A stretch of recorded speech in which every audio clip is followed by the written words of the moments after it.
Sessions Cafe with your host, Keri D. Singleton.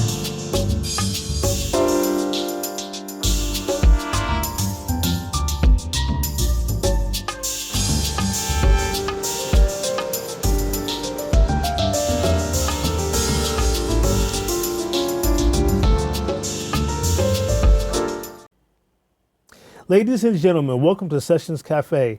I'm your host, Keri D. Singleton, and today we have the honor of welcoming a person I've known almost my entire music career, my brother from another mother, William Kirksey. What's up, brother? How are you? I'm good. How you doing? Welcome to the show. It is truly an honor to have you on the show, man. You have known me since I was a music industry toddler.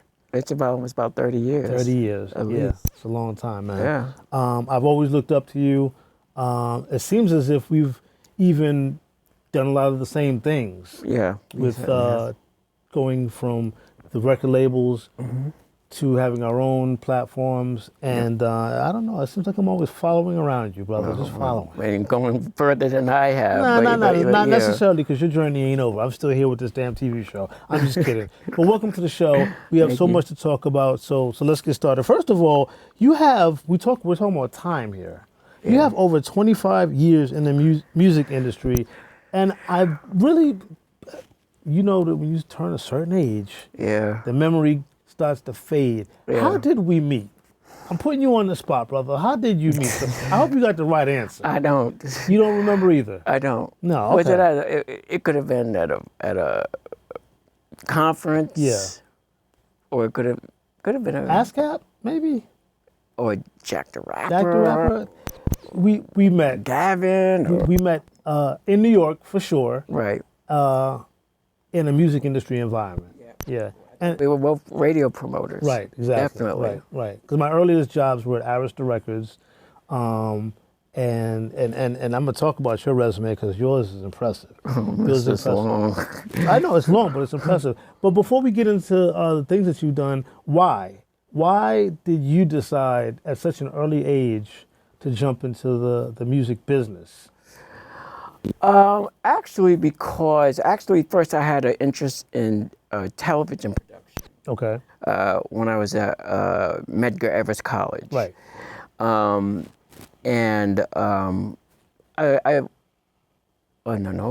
see, here we go with the age thing, man. It's really well, I know you did. So radio production at Medgar Evers College, which is in Brooklyn. Right. Your first show was Work World. Right. Which was on the college radio station. Yeah, which was 91.5. Yes, it was affiliated with Medgar Evers College. Right. So let's start there. What made you decide you wanted to even start with the radio show? Well, I always had an interest. I always had an interest in entertainment in certain degrees and stuff. I was doing like a community program that they were teaching us how to use cameras and stuff like that. Okay. So then, as I was coming out of that community youth program, that's when I always still had the interest in high school. And as I got to college, it was still TV. Right. Okay. So once TV was over, the only thing left there at the school was radio. Okay. So I transitioned into radio and stuff like that. Okay. So from Medgar Evers College, I went and got an intern at KISS. Oh, wait. He's running. He's taking my job. But so initially you wanted to do TV. I wanted to do TV. What was it? Did you want to be a host? Did you want to do production? I think more into production and stuff like that. Learning how to use the cameras. Okay. Teaching us how to write scripts, mini scripts and stuff like that. So that's where my interest was. Oh, initially. Initially. Okay, so when you went to Medgar Evers, it wasn't about music. It was about television. It was all about television. Okay. I didn't know that. Yeah. That you live and you learn.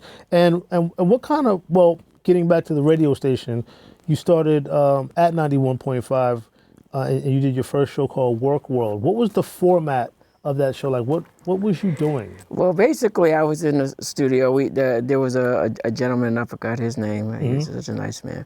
He came from where he knew all about business and how people were employed and stuff like that. So every week, what he would do is he'd come in with a new topic on what's going on in the work world, resumes, how to deal with people and stuff like that. Hence the name of the show, Work World. Yeah. Okay. Yeah. So basically, I was as I was learning to, cut, wrap it up, stuff like that. So. So you weren't a host. No, I wasn't. That would come later in life. Yeah, much later. Okay, so you were behind the scenes doing production. A smart move, because to this day, like, I don't know how to use any of these cameras in the studio, and I need to figure it out.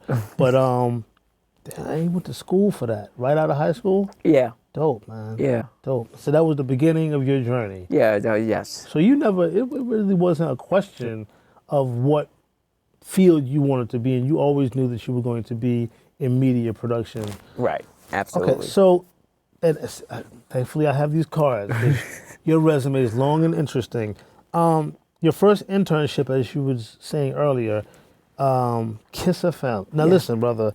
Carol Ford, God bless her soul, she recently passed a year ago or so. Mm-hmm. I never got to meet her. Always was one of my favorite voices in New York radio. Yeah. Originally, I'm from Boston, and whenever we would drive or take a bus or a train, from Boston south to New York, when we would get to Connecticut, New Haven specifically, I would always hear Carol's voice. Yeah. And that was the indication that I had reached the New York market.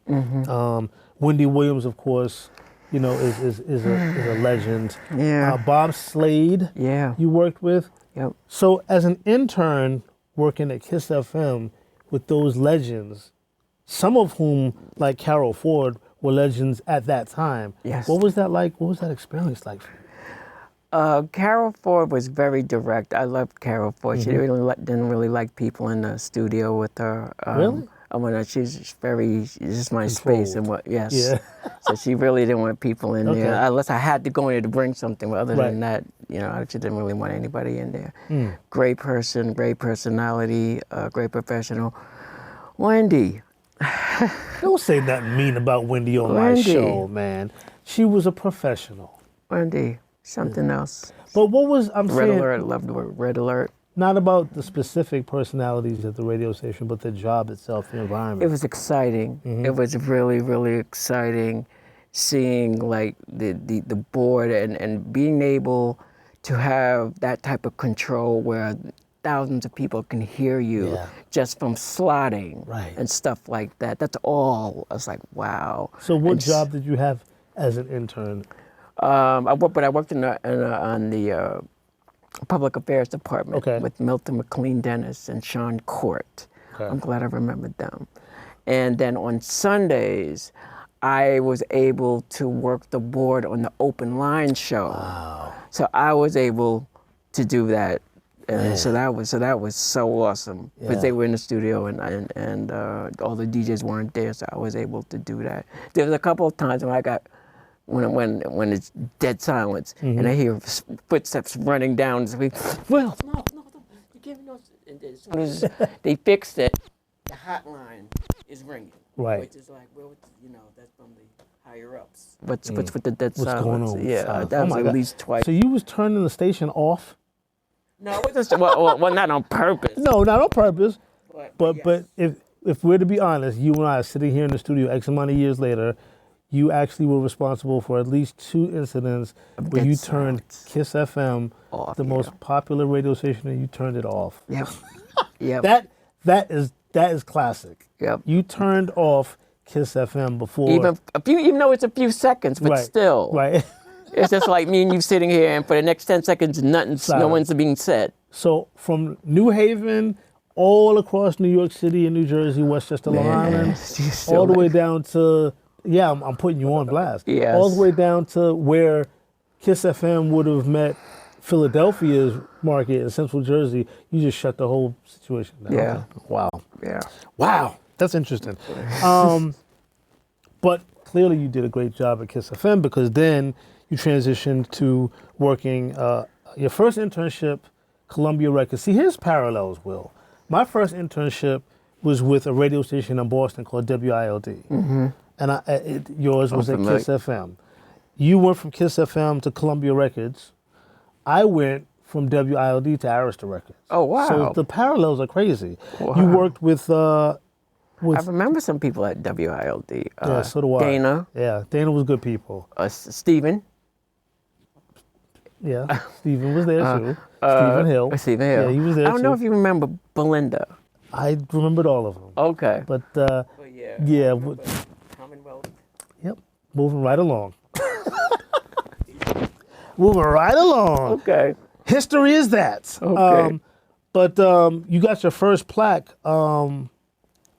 at your Columbia Records experience for Onyx. I'm not going to say the name of the album. Okay. I can't say the name. That album. What was that like getting a gold and platinum plaque? I got one for Shaggy's Boombastic album. Did you? Oh, man. A gold and platinum plaque in 1996. So I know how I felt. I didn't even want to let go of it. I walked around literally with it out on the subway and everything because it was my first year living in New York. What was the experience at Columbia Records like for you, in general?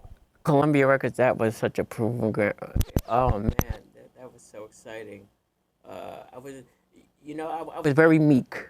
I'm not, of course, not a big guy, but I was very, very meek, and I was very quiet and whispery, and I'm going in executive offices and such and such. And Eddie Pugh one day got so tired of me being so meek, soft-spoken. Yeah.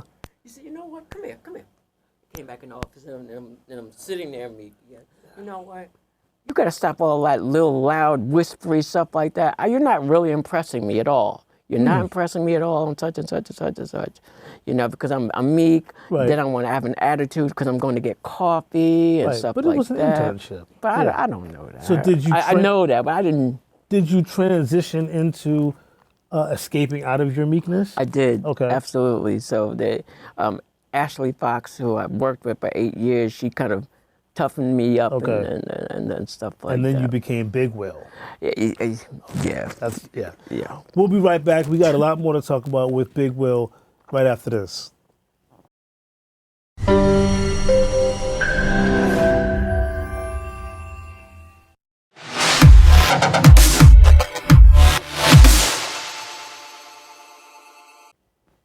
And we're back with my brother from another mother. I know I say that a lot, but with this particular gentleman, it really, really holds weight. My boy, Big Will Kirksey. He hates that name, but when I met you, that's how we were introduced.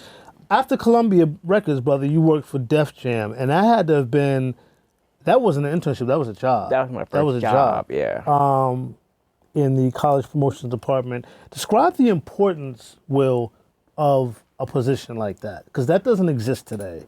Yeah, my title was college and alternative promotion. Basically, like just working college radio and mix show. Correct. And stuff like that. And it's just the job pretty much is about connections and dealing with them. It's when I got the gig, I'll say this. When I was being hired, Leo Cohen actually hired me. Wow. And during their interview, he said, "I'm going to ask you one question.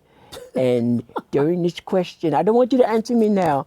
I want you to answer the question, go back to Columbia," because that's when I was interning. "I'm going to ask you the question, go back to Columbia. I'll give you a half hour, call me back with the answer." Wow. And I'll try to make it as clean as possible. Clean. He said, of course. He said, "This job requires mouth work." Oh, okay. Okay. Why would someone want to do mouth work for a living? Right. And I didn't know, at the time I didn't know how to answer the question. Right. But all right, fine. I left, went to the job. I had to call them back exactly at this time. I called them back. I spoke to the secretary. Dionn picked up the phone. "Okay, Will, do you have a question? Do you have an answer to my question?" I said yes. And at that moment is when the answer came out. Oh, that moment. I said, because, well, success comes fast. Right. And he said, "Very good. Yeah. I'll speak to you later." He hung up and he negotiated the deal with Ashley, who was my boss, because I didn't know what to ask for. So it was going to start me off at $15,000. She said, "No, you're not going to start them off at 15. Start them off at 25. Deal." Wow. That's how I got. Wow. But it's a very important job, being able to deal with mixed show guys and college people, especially people on the college level. Right. So you dealt with WERS in Boston. Yes. Emerson College, because in a lot of markets, especially back then, there were certain places where terrestrial radio on big radio, I should say, for lack of a better term, they weren't present in some markets. That is correct. Boston, specialty. Well, it was just specialty. Yeah. Right. Like late at night or Exactly. weekends or Right. stuff like that. Yeah. But if it wasn't for grassroots college radio stations and them actually having the audience of college students, it would, a lot of rap would not be certainly wouldn't be out there. Wouldn't have gotten played. You went on to MCA Records. Does the name Diane Golden mean anything to you? Diane Golden. No. No? Diane Golden. MCA Records, West Coast, LA branch. Because I was in the East Coast. I was in Diane was my cousin. She worked at MCA forever. She introduced me to a good friend of mine, Francine Cruz. Francine Cruz. Yeah. That might be how we met. Diane introduced me to Francine, who of course was the promotions New York rep regional for New York. Well, at any rate, Diane, my cousin, passed a couple of years ago. Oh, wow. I thought that you probably knew her. Diane. MCA Records was the label, though. It was. That was the label. You had Uptown Records. Yep. What was that experience like, too? Because that was, MCA was what they were popping Rex and Effects. Bobby Brown, New Edition. Bobby Brown, Edition, Pebbles. Yep. Yeah, wow. Jody Wiley. Yeah. I know. So it was really like the beginning of that New Jack Swing phase, and everything was about celebration and partying and stuff like that. Right. It was fun. It was fun working that music at that time. That was a good time to be at MCA. I know you got a lot of promotional material. Oh, I did. Ooh, I boy. did.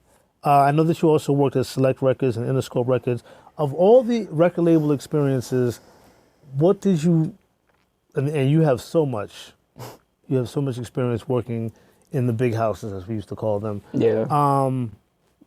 What, if you could think of just one huge lesson that you learned from working at Interscope, Select, Def Jam, MCA, even your internship at Columbia, one lesson that never left you?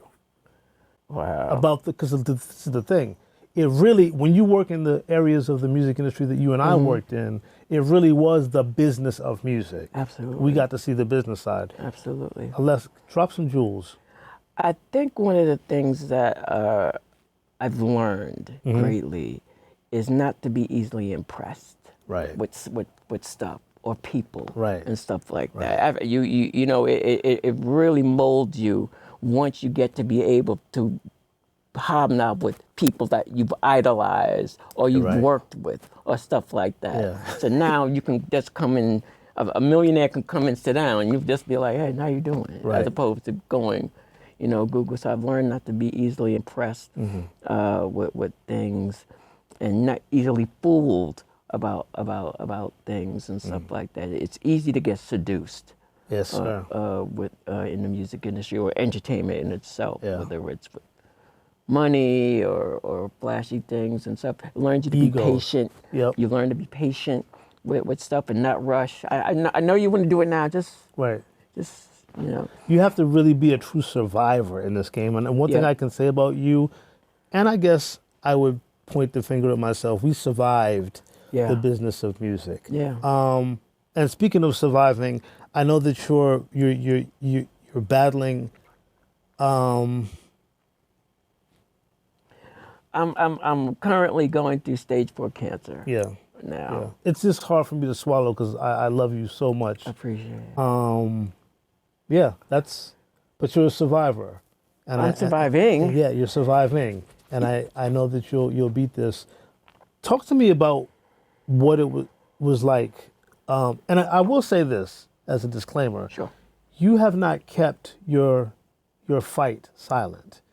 You have definitely shared on social media platforms, your journey, and I really admire that because number one, we love you and we want to know how you're doing. Right. But number two, I feel like it gives other people strength and courage who are experiencing the same journey. Right. So first of all, the day that you found out. The day I found out, I'll do it this way. The day I found out I had cancer was in August of 2025. January 23rd was the day I was supposed to have surgery at MSK. So you haven't even known for a year? I have not known for a year. Okay. January 23rd this year, 2026, was the day I was supposed to have the cancer, the tumor removed. Okay. I'm already on the operating table. I got the anesthesia. They cut open my stomach.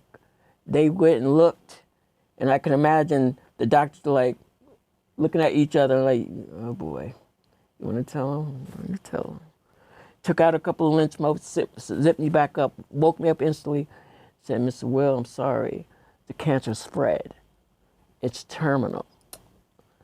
And I was like, and wow. they didn't know that it was. They didn't know because where it was, based on where it was, they weren't able to see where it, if it had spread or not. So they didn't know it themselves until that moment. Wow. So it wasn't, and then it took the doctor, at least me twisting his arm a little bit as much as I could to tell me what's my big boy, what's my life expectancy. Yeah.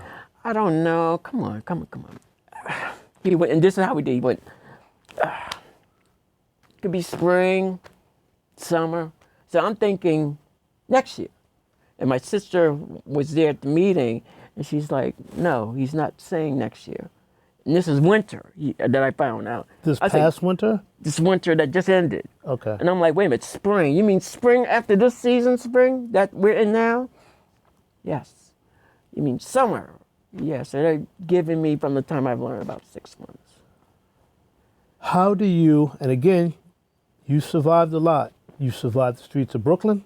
Yeah. Because you from Brooklyn all day. All day, crime. You survived this crazy business in music that we've both, and that's an experience. Absolutely. That's an experience. So, having big guys flex on you and you're like, right. You know. This is a different journey for you, though. Absolutely. How are you, as much as you care to divulge, how are you dealing with this as a human being?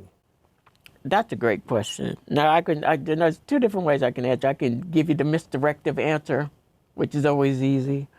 I'll give you the honest answer. Yeah. It's really, really tough. It's a really emotional thing, especially when you're spending a lot of time by yourself. Yeah.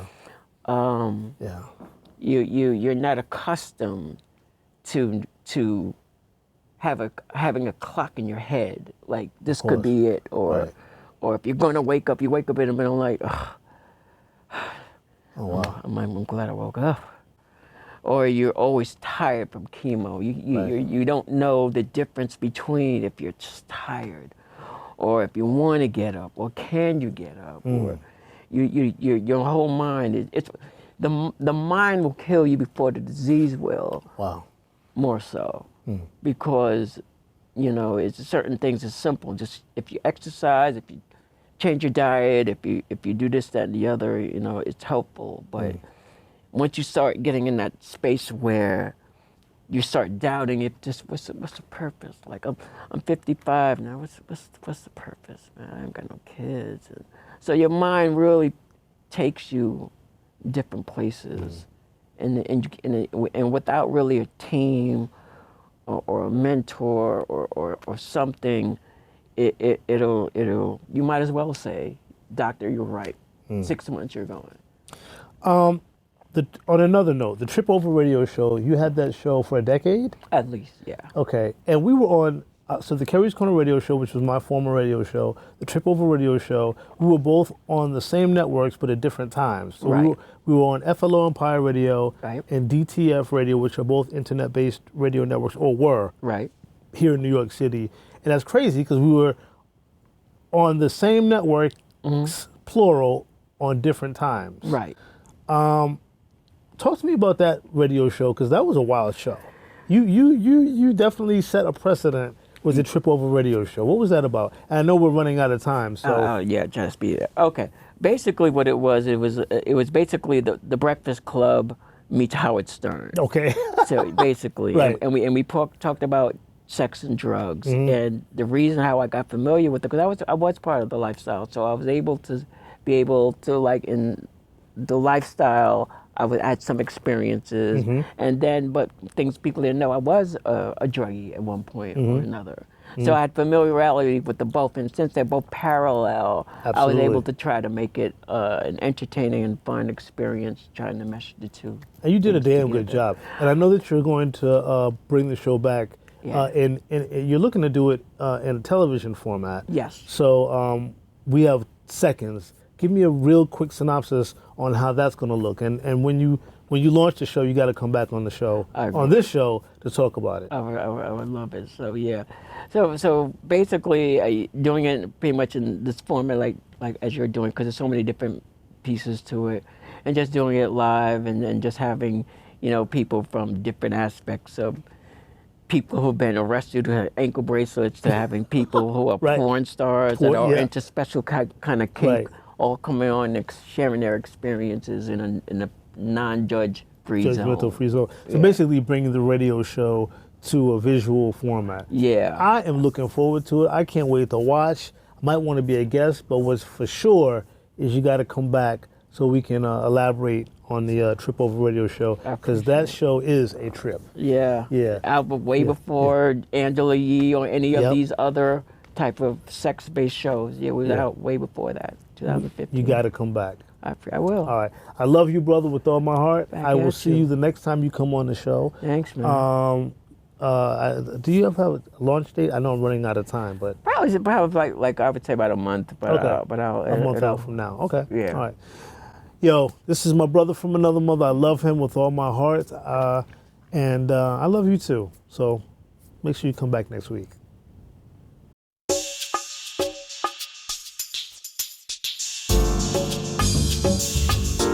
Sessions Cafe with your host, Keri D. Singleton.